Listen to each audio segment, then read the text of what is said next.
السلام علیکم ورحمۃ اللہ وبرکاتہ۔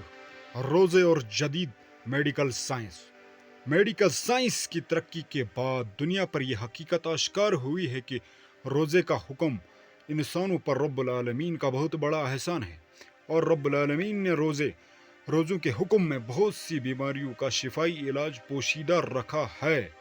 جدید ریسرچ کے مطابق کم از کم 1 ماہ تک مسلسل روزے رکھنے سے درج ذیل طبی فائدے حاصل ہوتے ہیں۔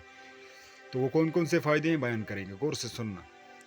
نمبر 1، روزے معدے کو تقویت پہنچاتا ہے اور نظام ہضم کو درست کرتا ہے۔ روزے جگر کو تقویت دیتا ہے۔ نمبر 3، روزے خون سے فاسد مواد ختم کرتا ہے اور خون کی کمی دور کرتا ہے اور بلڈ پریشر کنٹرول کرتا ہے۔ نمبر 4، روزے کے دوران خون کے دباؤ میں معمولی کمی دل کے لیے فرحت بخش اور آرام دہ ہوتی ہے۔ نمبر 5، روزے کولیسٹرول کی فاضل مقدار ختم کر کے کولیسٹرول کو معمول کے مطابق لاتا ہے۔ نمبر 6، روزے آنتوں کی کمزوری اور آنتوں میں انفیکشن ختم کرنے میں مدد فراہم کرتا ہے۔ نمبر 7، روزے جو ہے پھوڑے پھنسیوں اور دیگر جلد کی بیماریوں کا خاتمہ کرتے ہیں۔ نمبر 8، روزے عصبی نظام کو درست کرتے ہیں اور ہر قسم کی ذہنی و جسمانی تناؤ اور الجھن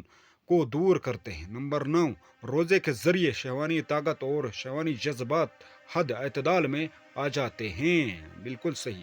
اور نمبر 10، روزے رکھنے سے دماغی اور ذہنی استعداد و صلاحیتوں میں غیر معمولی اضافہ ہوتا ہے۔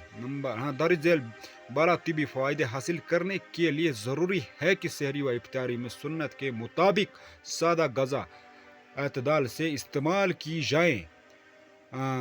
تو یہ تھی ہماری ویڈیو، انشاءاللہ الرحمن پسند آنے کی صورت میں چینل کو سبسکرائب بھی کریں، لائک بھی کریں، صاحب کے سے شیئر بھی کریں، کمنٹ میں ضرور اپنی رائے کا بھی اظہار فرمائیں۔ تو بھائی استغفار درود کی کثرت کریں، کم سے کم معمول بنا لیں زندگی میں، یا استغفر اللہ 1000 مرتبہ اٹھتے بیٹھتے، اور صلی اللہ علیہ وآلہ وسلم 1000 مرتبہ معمول بنا لیں۔ اللہ کی رسول محمد صلی اللہ علیہ وسلم کی رسی اور دامن کو مضبوطی کے ساتھ ہمیں توبہ استغفار کریں، اور دعا میں ہمیں بھی یاد رکھیں، اپنا خیال رکھیں۔ اللہ حافظ، جزاک اللہ۔